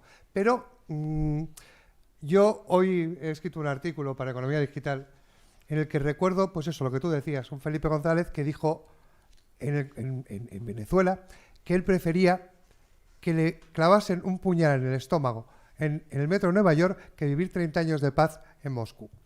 Yo echo de menos esa visión de una izquierda moderada, razonable, que salga a las calles criticando las dictaduras, que apueste de verdad por una visión de Estado. Y bueno, están dejando un territorio absolutamente virgen a la derecha moderada. Y eso va a ser una de las claves electorales, ¿eh? Digo que será muy legítimo sobrevivir, pero el gobierno está para gestionar eficazmente los intereses de todos los ciudadanos en una situación realmente difícil como la que tenemos ahora. Sí, lo que ha dicho. ¿Qué antiguo es usted, por favor? Esto de gestionar, no. Un gobierno está para comunicar, por Dios. Sí. Estamos apañados, entonces. Hay que comunicar las obras bien hechas. Tenemos unos retos tremendos para poder... Era una broma. Yo quiero pensar que el presidente tiene un proyecto de país. O sea, si no sería terrible. Usted es muy generoso. Bueno, pues yo lo quiero pensar y el otro día cuando se ha empezado a hablar de que hay que convocar elecciones, hay que echar a Sánchez, pues se le echará el día que toque y de momento lleva 2 años de presidente de gobierno. Y hasta dentro de 2 años, salvo que el señor Sánchez quiera, está en su derecho. Bueno, quiera Sánchez o Rufián. Bueno. Oye, yo quería decirles que te voy a poner una medallita, coño. Es que no. Vamos a ver. El que acertó de pleno los resultados en Madrid fue este señor con esas gafitas de Yale. ¿Verdad? ¿Fue así?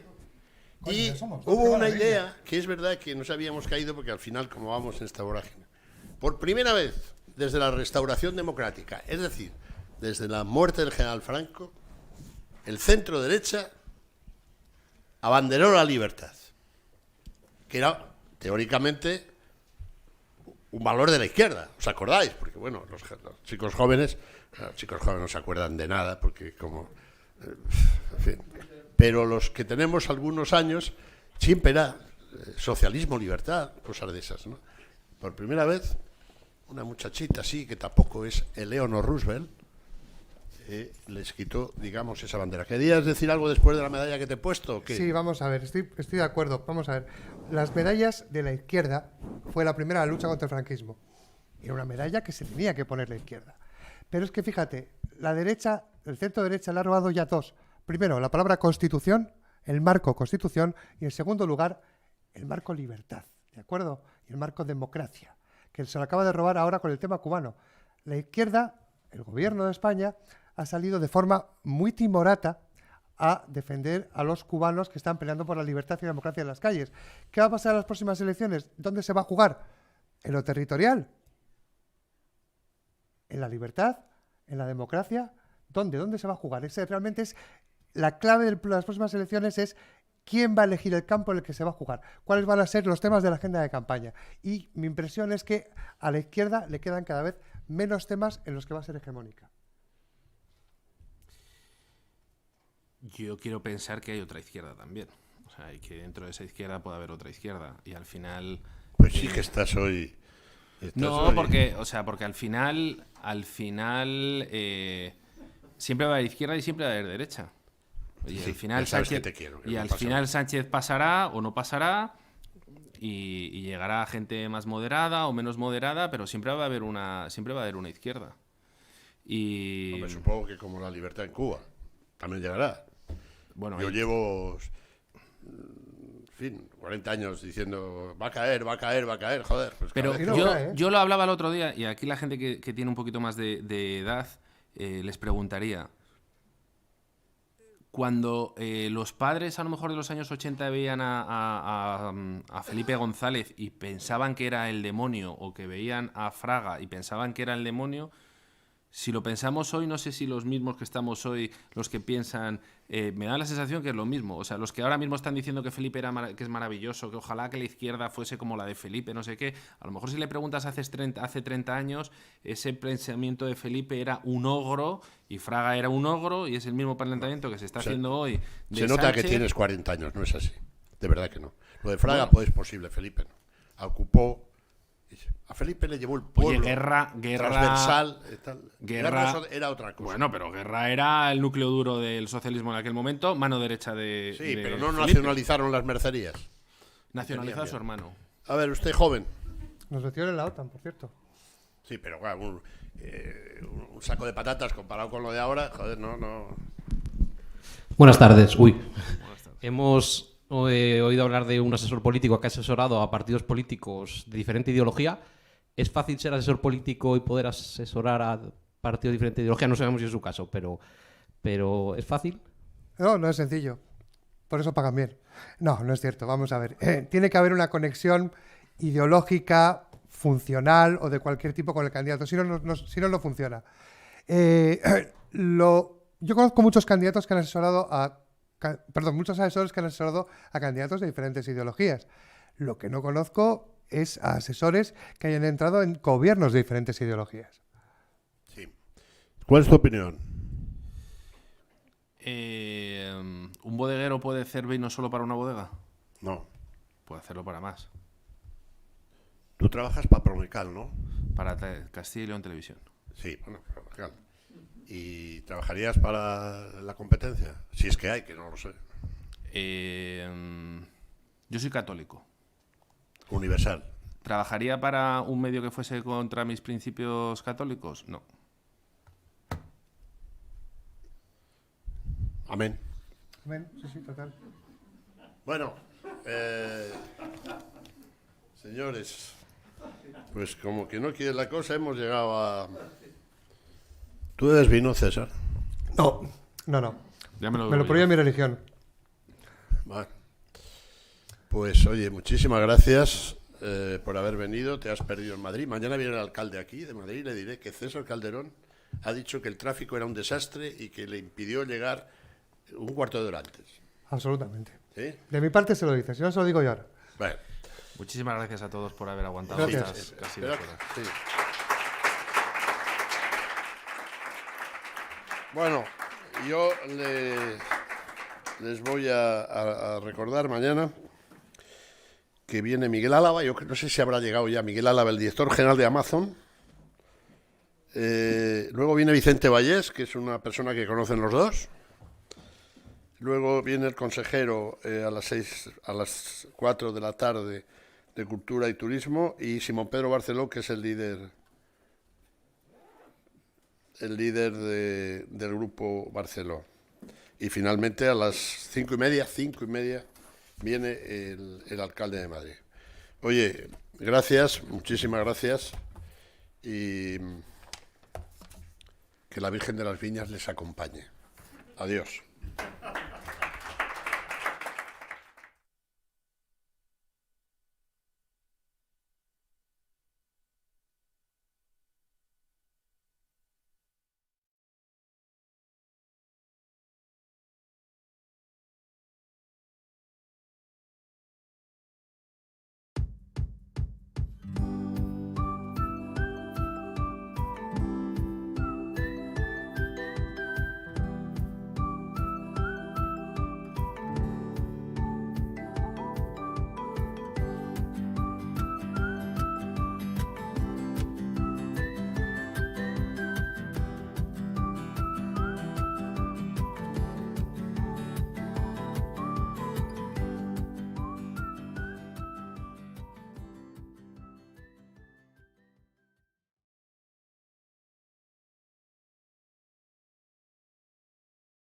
Tu currículum no dice que organizaste tu poco tiempo libre para estudiar la carrera que siempre quisiste.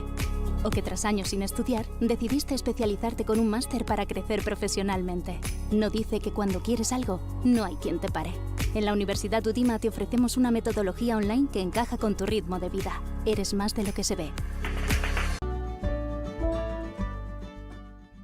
Eres más de lo que se ve.